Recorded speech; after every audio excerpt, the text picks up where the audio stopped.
When I was in the first grade, and after I was done doing the task Miss Janice gave us, I started reading a book. The teacher looked at me through her thick glasses. "What are you reading? Show me." I slowly pulled out the book from my lap. "You're reading Shakespeare's sonnets?" I'm sorry, miss." "When did you learn to read this?" "When I was 4. Shakespeare is my favorite poet, and Agatha Christie is my favorite author." Miss Janet looked really surprised. She and I had so much in common, and we got closer over time. One day she said, "Why don't I walk you home today, and I can have a little chat with your parents?" I led Miss Janice to my house, and to my horror, we walked straight into one of Mom and Dad's screaming matches. "How many times do I have to tell you the same thing? It's a ketchup stain. Stop lying to me. I know that was lipstick." "Mom, Dad, we have a visitor." The two stopped short and turned to look at us.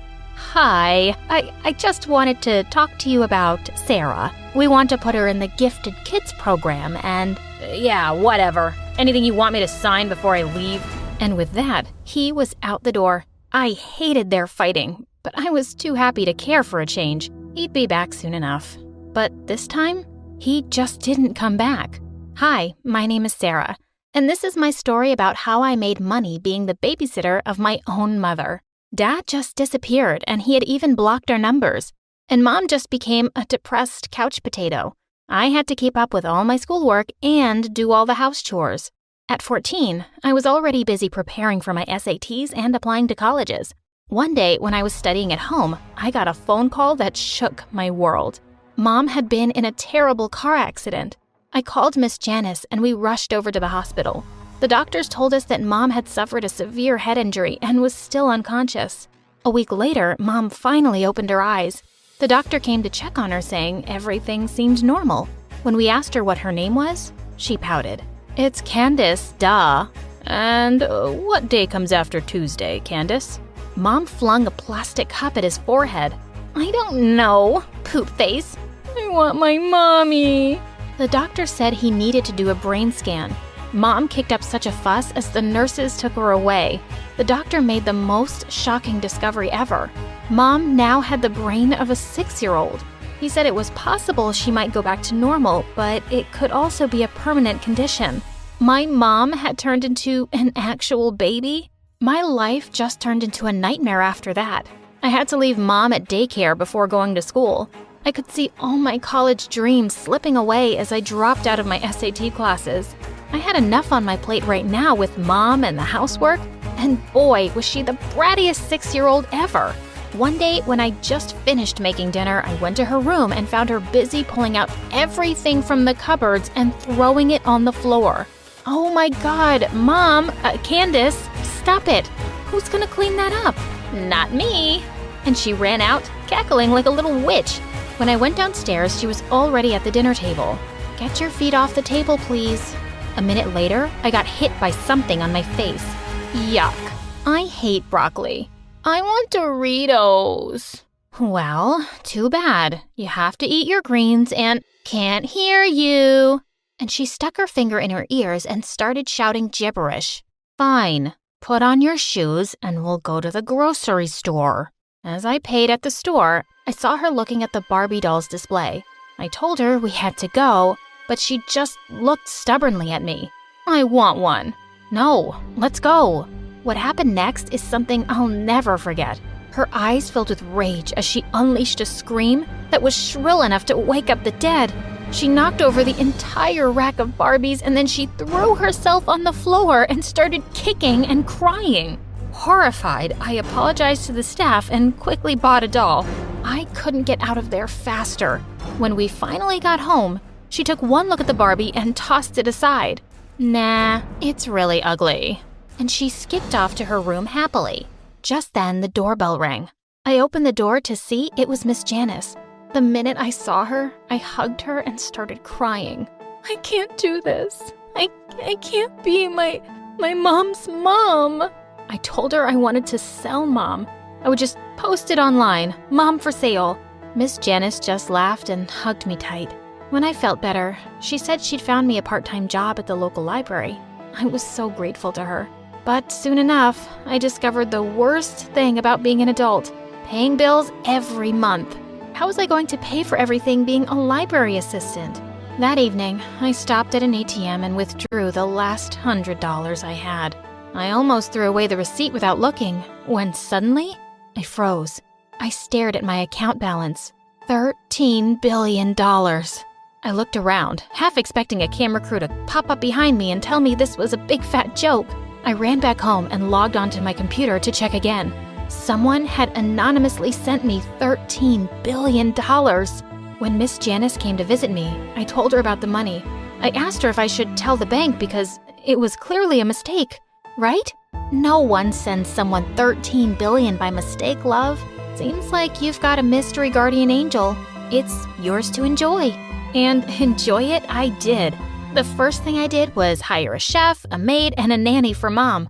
I'd now come home from school to a clean mom, folded laundry, a clean house, and fancy food on the table. I started my SAT classes and college applications again. I could go to any university now and take Mom and the nanny with me. One day, I walked into the lounge to find Mom watching Frozen for the millionth time. When she saw me, she ran over to me excitedly. I want to be Princess Elsa on my birthday. Look, I'll show you these birthday parties on YouTube. Looking at my mom's eager face, I just couldn't refuse. I hugged her and said she could have anything she wanted. I threw her a grand birthday party and invited the whole neighborhood. Mom made a special entrance in an actual carriage. She almost tripped on her flowing blue dress as she stepped out. I could see all our neighbors staring and snickering. Sometime later, I went to the bouncy castle to look for Mom and saw her in a corner crying, while the other kids shouted, "What are you doing here, you weirdo? You're a grown-up. You look so stupid and ugly." I just wanted to be Princess Elsa. I climbed onto the bouncy castle and snatched the tiara from the mean girl. No one talks to my mom like that. Come, Mom. We are going to cut the cake now. As Mom excitedly blew the candles, I made a silent wish too. Please, let Mom be normal again. When everyone had left, Miss Janice turned to me, smiling. You did a good thing for your mom. She looked really happy. You should sometimes be a kid and have fun too. She was right. When the weekend came around and my classmates invited me to a party, I didn't turn them down. Just as I was ready to head out, I found out that my babysitter had bailed on me. I didn't know what to do, so I decided to take Mom with me. My mom threw a tantrum the moment I arrived and wanted to go home. Everyone was staring and laughing at us. I grabbed my mom by the shoulders and yelled at her to shut up. She looked at me with tears in her eyes, and then she burst out crying. I felt sorry immediately and hugged her, and we went home. I had enough money to move out and settle down in another town where I could attend college. Miss Janice was sad that I was leaving. I bought a mansion that was especially made for toddlers and included all kinds of games. On my first day at college, Mom cried so hard and didn't want me to leave her with the nannies and the servants. But I put my hands around her face and kissed her forehead. You will be just fine, Mom. But I was wrong. 2 hours later, I got a phone call and knew that Mom had hit her head again. She was in a coma for 2 days. The doctor said that part of my mom's brain still thought she was an adult. That's why she was taking these risks, because she thought she was big enough. I just realized that leaving for college was still a bit too early. I spent my time at home and started writing. Writing was my only escape. I created my own blog, and it seems like people liked my stories. I was inspired by Agatha Christie's novels and wrote many detective stories. People were calling me the modern version of Agatha Christie. They believed my stories were too addictive, and I couldn't be happier. Until one day, I entered my mom's room and found her reading something, which didn't look like the children's storybooks I'd given her to read. What are you reading? Show me. She slowly pulled out the book from her lap. You're reading Shakespeare's sonnets? I'm sorry. I know I shouldn't. When did you learn to read this? I started before we moved out. Shakespeare is my favorite poet, and Agatha Christie is my favorite author. Was my mom a genius kid now? I knew how it felt to be a genius with neglected parents, and I just wanted to support Mom and help her improve her talent. But I didn't only want to help Mom. I thought all the kids around the world should have a chance too. I volunteered to build huge libraries around the world for gifted and all kinds of kids. I understood that education and science are more important than money. I had billions, but they couldn't bring me happiness. I have everything I love in books. And my mom? She was and still is my #1 fan. Also, I found out that my mystery benefactor was a rich man who'd caused Mom's accident. He felt so bad that he'd looked us up and sent me the billions.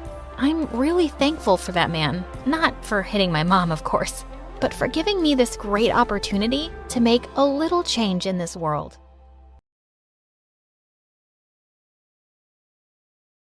It was Mom's birthday. She hadn't been home for so many days, but I'd heard her come home last night. So as soon as it was 9, I rushed to her room with a special breakfast in bed and a card I'd made. I hoped she'd like it and stay longer this time.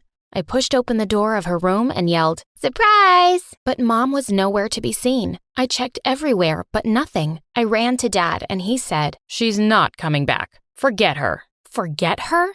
Forget my mom? Daddy, take me to her. I want Mom. Dad just walked away, leaving me with the nanny, but I stomped my feet and yelled, "If you don't take me to Mom, I'm gonna have the police sue you." Oh, all right, fine. You want to go? I'll take you there. I'm moving to London anyway. With that, he put me in the car and drove me to her new house. As soon as I got out, he drove away. I rang the bell and waited excitedly for Mom to open the door. As soon as she saw me, her eyes welled up with tears. "Mommy, I missed you." But the next minute, she slammed the door in my face. I stood in shock as the door reopened, but this time, it was a man. He was tall and wore glasses and smiled at me kindly. "You must be Alexis. I'm Brian, your stepfather." He took me inside saying it was all okay and that Mom was just so happy to see me. Then he left me and went to the other room. A minute later, I heard her yelling, "Send her back, Brian." "She's just a kid. I'm not sending her anywhere." I knew I had to do something to change her mind, so I opened the door and went inside. "Mom, Dad left yesterday, so I think you should raise me now, or I will end up in the streets. Not that I mind, but because I have to go to school, I need a home." She looked me dead in the eye. "Do you think I care? I hate kids. I hate you." And with that, she marched away. As I realized for the first time, my mom hated me. I burst into tears and tried to follow her.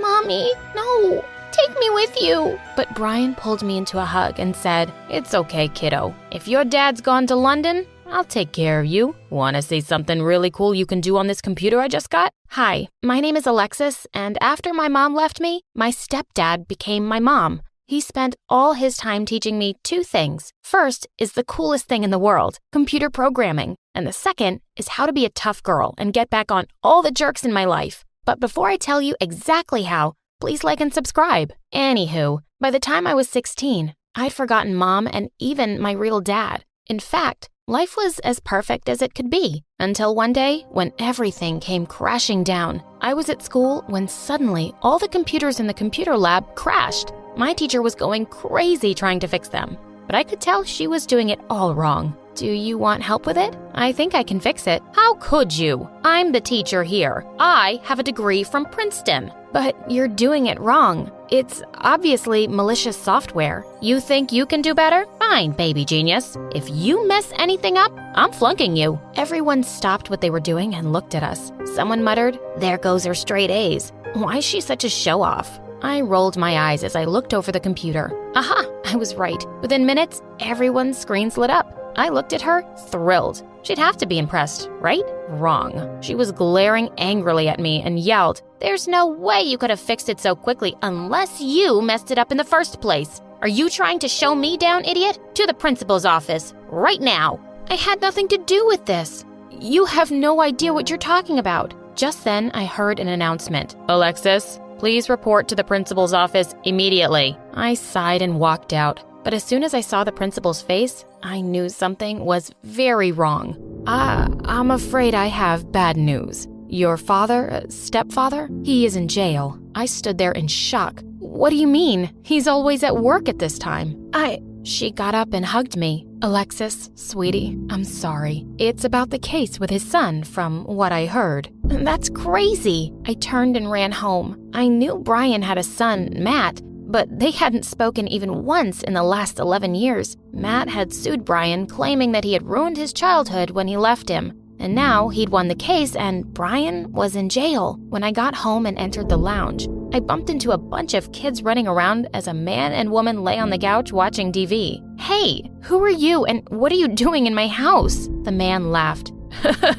"Your house? This is my dad's house, and now that he's gone, it's mine. You're welcome to stay if you want as a charity case, but don't get your hopes up." What kind of people are you? Suing your own dad and sending him to jail? You have no mercy. You have no idea what I've gone through, so shut up or else. Show me some respect or I'll throw you out. Yeah, of course you'd do that. Why am I not surprised? I mean, you threw out your dad. Get lost. Now. The next few months were horrible. Matt and his family were like a pack of wild, idiotic animals. He made me do all the chores just so I could earn my keep. You can't do this, you jerk. Well, I'm the man of the house now. You'll do whatever I ask you to do, you useless girl. In your dreams. I went to my room and spent time there working on my computer. And all of this wasn't enough for Matt. He also never allowed my boyfriend Josh to come visit, saying our relationship was a bad influence on his kids. But I let Josh sneak into my room through the window and we spent nights there. And Matt had no idea. Josh was also into programming, and it was so romantic. Having him in my life gave me some strength to deal with my jerk stepbrother. Things were going fine until one night, Matt burst into my room and found Josh there. He started yelling at him and kicked him out.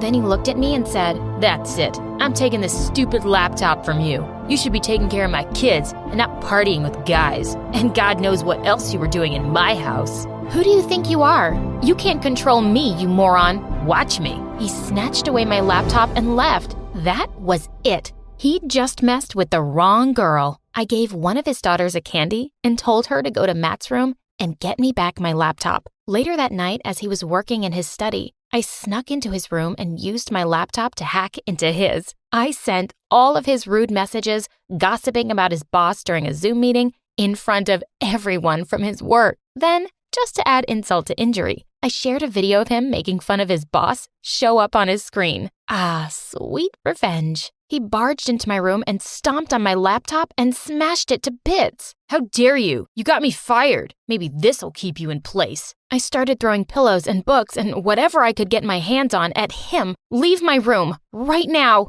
That jerk. I had to do something to get a new laptop, so I started working at a local McDonald's. A month later, when I got my first paycheck, I ran straight to the computer shop. I was beyond happy as I walked home. Just then, something caught my eye in the candy shop. A lotto announcement. Ugh, these lame shows. I looked at the dollar in my pocket, so I thought, why not?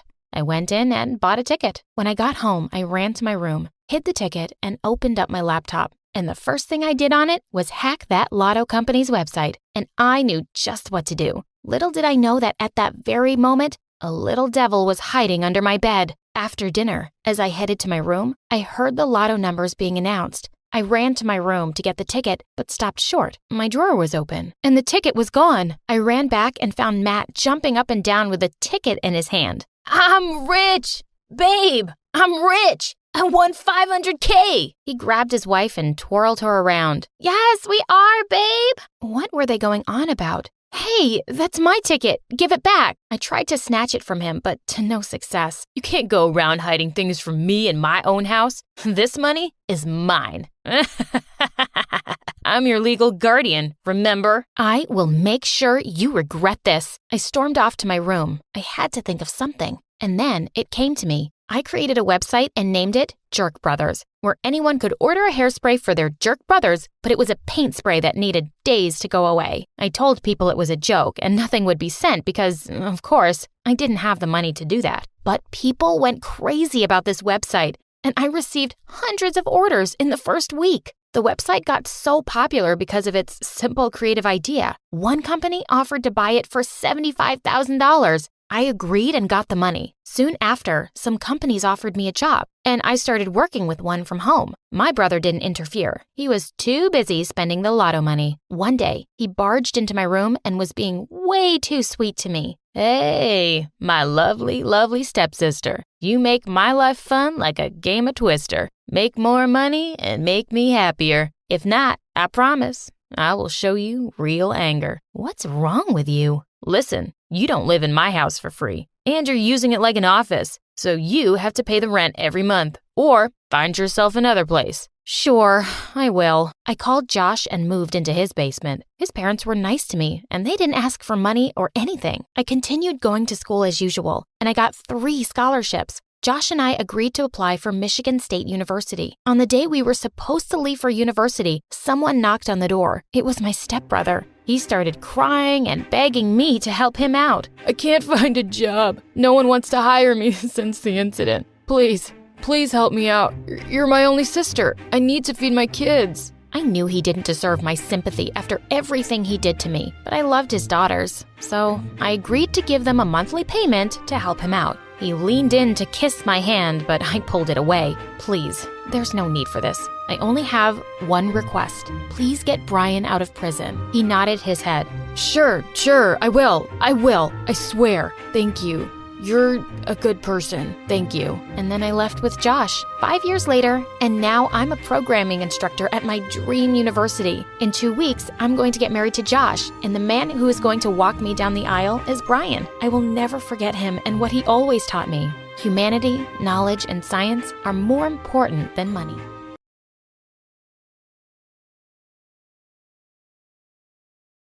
I spent my whole life being told what to wear, how to act, and what to be when I grew up. My name is Sarah, and my parents were the absolute worst. They were always trying to control me. They were famous lawyers, and I was destined to be one too. While they were at work, I painted a picture of the 3 of us. And when they got home, my mom said, "What is this ugly painting?" My dad tore the picture up. "This is a waste of time." They went to their office and slammed the door in my face. My dad asked me what I wanted for my birthday. "I want to go horseback riding." He blew up. "What? How dare you? It's books or nothing." "But I don't want to be a lawyer." They exploded. "You'll be a failure if you don't go to law school. You'll end up just like those kids on the other side of town." They'd shower me with fancy clothes and expensive dinners to buy my obedience. When I was in the 7th grade, my parents started making me proofread their notes and court documents. For smart people, they really couldn't spell. And sometimes I made mistakes on purpose. I wanted to try being a normal girl for once. What's the worst that could happen? I came home with a temporary tattoo once, and my parents lost their minds. They hated tattoos more than anything. "Lawyers don't have tattoos." I was just having fun for once. I ran up to my room and slammed the door. I just decided to follow their rules, not because I liked them or anything. It's just because I want them to let me live in peace until I met a gorgeous boy. His name was Tyler. He played guitar and loved video games. Tyler was kind of a dork, but in a cute way. He even played in his own band. But our first meeting didn't go so well. He tried talking to me one day in between classes. "Hey, Sarah," was all he said. I slapped him. "Don't talk to me." I didn't mean it. I felt so bad because he wasn't popular like me and my friends. My parents would kill me if they found out about him. He never talked to me after that incident. I was sure he hated me. One day after school, Tyler was sitting up on the bleachers and practicing guitar. Whatever he was playing sounded beautiful. He caught me listening to him from behind the snack bar. He got nervous and stood to walk away. I yelled out, "Wait, don't stop. I swear I'm not gonna slap you this time." But he kept going. I tried to chase after him, but my high heels made it hard to run. I took them off and ran barefoot after Tyler. I could tell he was surprised once I caught up to him. "Why are you talking to me? Is this some sort of prank? I thought I wasn't cool enough for you." "I like your music, really. You're such a good guitar player," I answered, and I meant it. We stood in silence for a moment. We didn't know what to say to each other, so I blurted out, "Can you teach me?" He smirked. "Your dad is gonna kill me, you know." "Forget about him. He's stupid. Let's just go back to your place." Tyler agreed, and we met up every Tuesday and Thursday after school for secret guitar lessons on the bleachers. I knew my parents wouldn't approve. I told them I was working with my history teacher to learn about famous 19th century court cases. They were impressed and didn't question it. Tyler had an extra guitar he let me borrow for lessons, but I didn't dare bring it home. He even let me borrow a few CDs of his favorite bands to listen to for inspiration. My parents were not the musical type. When I would sing Happy Birthday, my mom would cover her ears. "Oh, stop, you're giving me a headache." I wasn't bad at guitar. I wasn't good either. But it was never about being good or bad. It was about doing something that I wanted to do, something that made me happy for once. One day, my mother decided to call the school and personally thank my history teacher for helping me with my studies. Of course, he didn't have a clue what she was talking about. She drove to the school and caught me and Tyler on the bleachers. She marches right up, ripped the guitar out of my hands, and smashed it over the metal steps. "How dare you lie to me, Sarah?" She turned her attention on Tyler. "Don't you dare come near my daughter again." I'd had enough. I wasn't about to let her treat Tyler the way she treated me.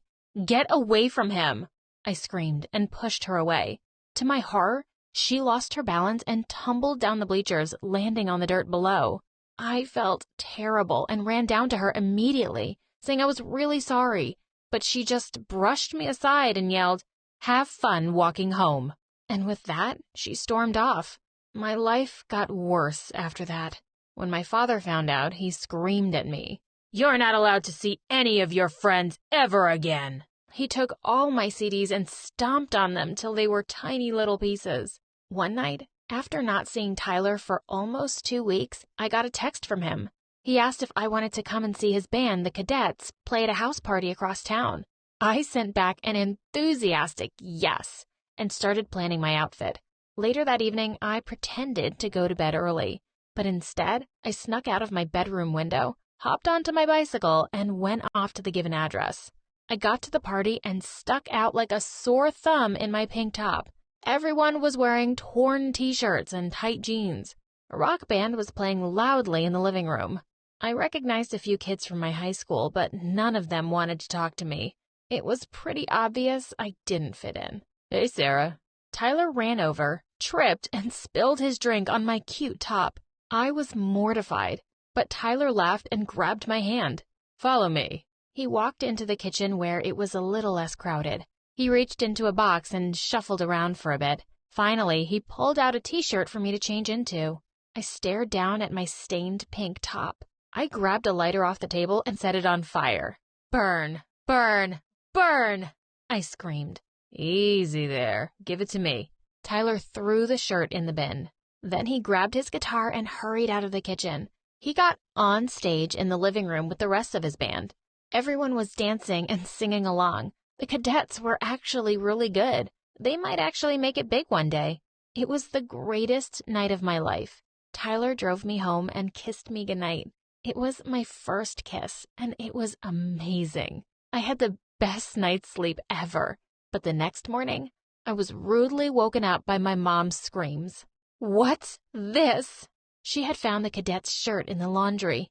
"Where is the pink top I got you for your birthday?" I set it on fire. It was uncool, just like you. "Oh, yeah?" She took my cadet shirt downstairs and threw it in the oven. "Let's see how well this holds up at 400 degrees. I tried to open the oven door, but my mother held it shut. "Please, please, Tyler gave that to me." "I told you, I don't want you seeing that boy. Now go to your room and study." I can't wait to go to college. I can't wait to be away from you and this house. I stormed off and slammed my door. College was only a few weeks away. Even if it meant I wouldn't see Tyler again, at least I'd get away from my parents. But I could never really get away from them. I met all sorts of new people at college, but I only focused on my classes and didn't make any friends. I could always hear my father's voice in my head. "How is making friends going to get you into the country's best law program?" My parents told me I wasn't even allowed to get a job. They wanted nothing to distract me from my studies, so they gave me a credit card to take care of my expenses. The only thing I'd really started enjoying was studying at a quiet little cafe I'd discovered. But Dad even found a way to ruin that for me, sitting hundreds of miles away.